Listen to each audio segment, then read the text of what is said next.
The U.S. Treasury Department says Chinese hackers gained access to its computers in a state-sponsored cyber attack. In a letter to Congress, Treasury officials revealed that the breach happened earlier this month when hackers exploited third-party software to infiltrate several workstations. China has denied any involvement in the attack and says it opposes all forms of hacking. We've stated our position many times regarding such groundless accusations that lack evidence.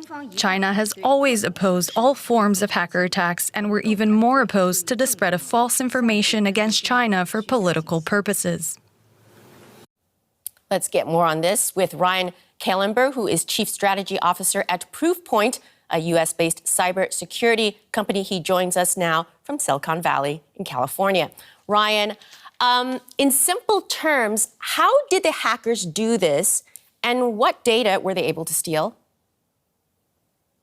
So the simplest way I can explain it is that a large organization like the Treasury Department is going to have to manage thousands of computers. And it's going to have to do that remotely because you can't simply walk down the hall and get an IT person to help you anymore.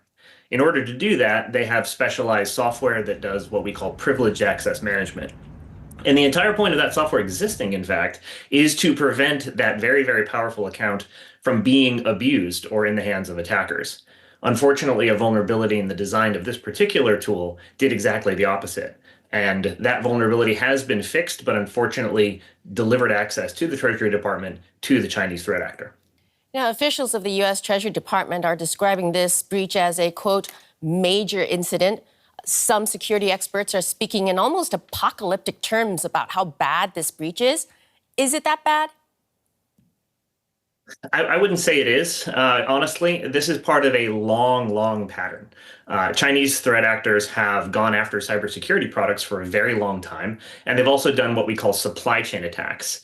Compromising the Treasury directly could be a little bit challenging, but compromising one of the 100 or so cybersecurity vendors or thousands of IT vendors that the Treasury Department uses is pretty straightforward. In this case, also, the only reference is to the theft of documents, which, of course, are politically sensitive. The Treasury Department does handle fiscal policy. They do control things like the IRS that has a huge amount of sensitive information, but there's a specific reference to that being unclassified. So I wouldn't say that this is quite the apocalypse.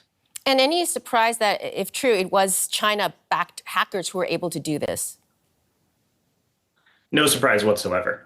This is a long, long-standing pattern of compromising sensitive access, especially ahead of large political events like the transition of administration.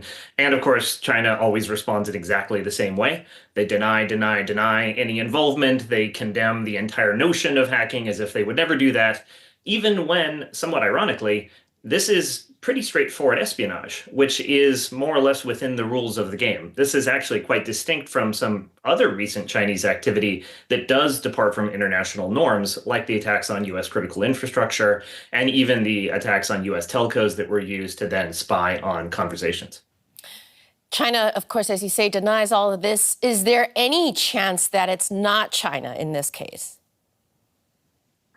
Well, there's always a theoretical chance. I will say I have investigated attacks where one threat actor was very much trying to appear as if they were another one. That is technically possible to do. I would say the odds of it happening in this particular case, though, are extremely remote because this is exactly the sort of thing that China has been doing. A lot of the same infrastructure we've seen them leverage in the past was used. And this is the type of supply chain attack, again, which they have gotten extremely good at. And so every arrow here points to China, and I would not be surprised if we do see other victims come forward because this remote support tool could be used to, again, do basically anything. So it's a perfect target for a nation-aligned threat actor like we saw in this case. And do you think that the U.S. government is generally prepared enough for this kind of incursion?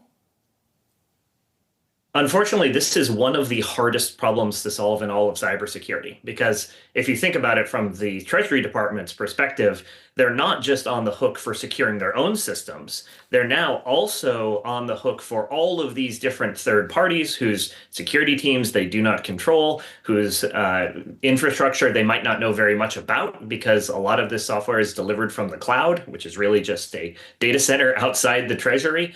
And in fact, in a case like this one, these types of supply chain attacks are very difficult to both detect as well as to prevent. So I do think actually this is one of the bigger vulnerabilities that the US government is going to struggle with. Cybersecurity expert Ryan Kellenberg, thank you so much for joining us. Thanks, Melissa.